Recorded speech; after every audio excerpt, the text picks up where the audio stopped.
What's up? Welcome back to Nostalgia. Dave here with my reaction to the 2024 Golden Globes. I'm going to talk about who won and what that means for the Oscar race to come. I think as most people know, the Golden Globes themselves don't really mean much. I'm really only interested in them for what they mean for the awards race to follow.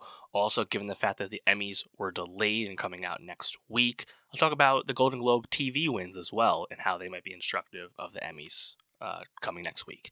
But yeah, obviously the Golden Globes have been a joke for a long time now. The Hollywood foreign press, all their corrupt practices, they're out under new ownership here. Nonetheless, the Golden Globes probably will always exist as a vehicle for awards campaigns and whatever. It is what it is. And honestly, I think there's some key takeaways in what happened with the 2024 Golden Globes. Chief among them, of course, is that Oppenheimer is in pole position for the Oscar for Best Picture.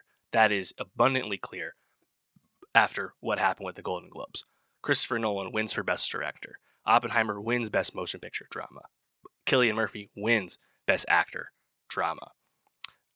Robert Downey Jr. wins Best Supporting Actor for the Golden Globes. Of course, the Globes don't delineate supporting for drama versus musical or comedy, but they do for lead. Really weird that they still do that. They also don't delineate adapted versus original screenplay. Nonetheless, Oppenheimer had an amazing showing. The only thing they didn't really win in this was they didn't win screenplay, and Oppenheimer didn't win in Best Supporting Actress. Emily Blunt did not win Best Supporting Actress. Divine Joy Randolph won for The Holdovers. That's kind of the only thing that didn't really go Oppenheimer's way. But I feel like you kind of got to lean Oppenheimer as the Best Picture favorite thus far. Obviously, the Guild nominations are coming soon, and the Guild Award winners will come after that. So there's a long way to go in terms of how the wind's blowing, what to expect of Oscar voting. But as our first kind of public awards win here, for certainly the first big televised award, it's looking Oppenheimer right now.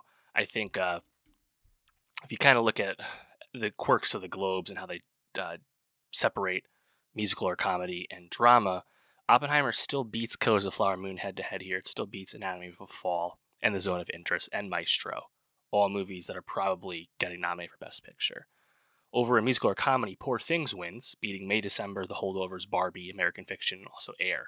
So is Poor Things ahead of Barbie and The Holdovers in Best Picture ranking? Perhaps it is. I think The Holdovers has been held up as a movie that is like maybe a stealth upset contender for Best Picture. Too early to say that, but something to watch. The Holdovers not winning musical or comedy here. And also Barbie not winning it as well. It went to Poor Things. So interesting to note here. Also on the Oppenheimer front, well, just to kind of close that loop here, Cillian Murphy winning. Really not surprising me, beating Bradley Cooper for Maestro, beating Leo for Killers of Flower Moon, beating Andrew Scott, All of Us Strangers. We're kind of expecting all those guys to be nominated, I would imagine, at least most of them. Also being Coleman Domingo and Barry Keoghan. So I think it's Cillian Murphy for Oppenheimer, unless, and this is kind of the key thing with the Globes here, his chief competitor did not really compete against him. Paul Giamatti wins for The Holdovers in Best Actor, Musical or Comedy, beating a bunch of people that probably won't be nominated for Best Actor. He beats Jeffrey Wright for American Fiction, but the other ones, Nick Cage, Chalamet, Damon, Joaquin, probably not in the mix. So Giamatti, who has, I think, been held up as a contender for Best Actor, even more than The Holdovers has been held up as a Best Picture contender. That one's still, I think, in flux, and this just kind of highlights that these are the two leaders of the race here, Murphy versus Giamatti. I'm going to lean Murphy until Giamatti beats him head to head, but obviously something to watch. In terms of Best Actress, you had Lily Gladstone win for Motion Picture Drama, Emma Stone win for Musical or Comedy. I think those are our two favorites here. Notable that Lily Gladstone was able to beat Sandra Huller in Anatomy of a Fall. I think she's certainly someone people are watching, given the international composition of the Academy and the voting body as a result. So someone to watch. But Emma Stone beating Margot Robbie here, also beating Natalie Portman in May December. Pretty notable, I would say here. So, and then of course, Robert Downey Jr. winning for Supporting Actor, notable because he's also beating Gosling, which is probably expected, but more than anything, I think beating Charles Melton for May December, who has quickly risen up as someone who not only is probably almost certainly getting nominated for Best Supporting Actor, but also could have been perhaps held up as a sneaky someone who could unseat Robert Downey Jr. Much like Cillian Murphy, I'm gonna lean the Oppenheimer selection until they're defeated head to head. And yeah, I think Charles Mellon would have really needed to win this. We'll see what happens. Yeah, I said Divine Joy Randolph beating Emily Blunt as well as Julianne Moore for supporting supporting actress. I think she's our favorite again until we see something else.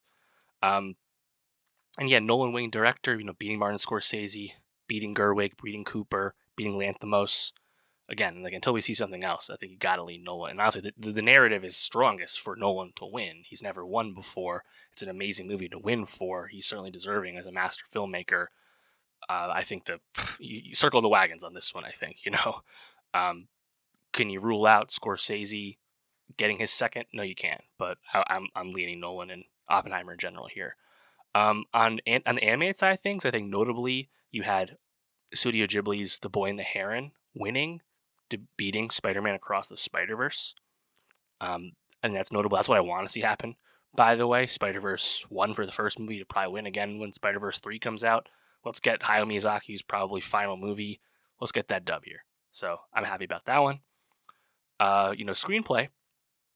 You had the win go to Justin Triet for Anatomy of a Fall, which feels very, very predictive, honestly, of how that'll go. Given that that's a movie that'll probably get nominated here Best Picture, but will probably not win too many awards. But screenplay is always competitive. I could certainly see that continuing here. Looking at kind of Globe quirks again, you have for the Oscars we have Best International Feature Film, but the Globes do it kind of differently, and as a result, they have different eligibility. So you have Best Motion Picture Non-English Language is what the Globes do, which is a different. Anatomy of a Fall wins here, beating out one movie who won't be nominated as well in Past Lives, but also beating Society in the Snow and The Zone of Interest, Fallen Leaves, and Io Capitano. So that actually doesn't tell us much of anything, because Anatomy of a Fall, as well as Past Lives, will not be in this category for the Oscars. So kind of wait and see there. I guess we're going to lean Zone of Interest for now, given that's probably a Best Picture nominee, but we'll see. Yeah, that's I think that's about it for the movies, but in general, pretty instructive. Best Original Song went to the Billie Eilish Phineas song from Barbie. It did not go to the Dua Lipa song, nor did it go to I'm Just Ken. Personally, I think it should certainly go to I'm Just Ken, given that was actually a song that impacted the movie in such a big way. We'll see if that continues. And then the TV front, real quick. This is like completely chalk. It's honestly everything I picked, which just kind of speaks to how obvious I think the Emmys are going to be this year. But drama series, Succession, musical or comedy series, The Bear, limited series, Beef, drama lead actor, Sarah Snook for Succession, drama lead actor, Kieran Culkin for Succession, musical or comedy lead actress, Ayoade Dabiri for The Bear, comedy lead actor, Jeremy Allen White for The Bear, then limited series lead actress, Ali Wong, lead actor, Stephen Yeun, both for Beef. Picked all those. Supporting actor, Matthew Macfadyen, that's what I picked. The one that I picked, but I was kind of having a hard time picking, was supporting actress. Elizabeth Debicki wins for The Crown. It's actually what I picked, but I think that was a hard one to parse out, so I'm pretty happy about that. It feels like I might have nailed that one. But yeah, kind of interesting that the first time you have the Golden Globes right before the Emmys. So that's probably how it'll go for the most part. There's more supporting actor categories at the actual Emmys. But yeah, I think this is actually a pretty interesting Globe slate here for what it tells us, but also what it doesn't tell us. Obviously Cillian Murphy and Paul Giamatti being split up, for example. So more things to come. Pay attention to those Guild noms as they come out. I'll be doing my Oscar nomination predictions soon and then reacting to those noms when they come out. Of course, doing my Oscar predictions later on when we get closer. So a lot of more award season to come, as well as my best movies of the year coming soon. I still got to see Zone of Interest. It's really annoying the slow releases movies had. Nonetheless, a lot of movies, a lot of award season coming soon. Make sure you subscribe. Let me know what you thought about this Golden Globe set of winners. And for more movies and all that, subscribe. See you next time.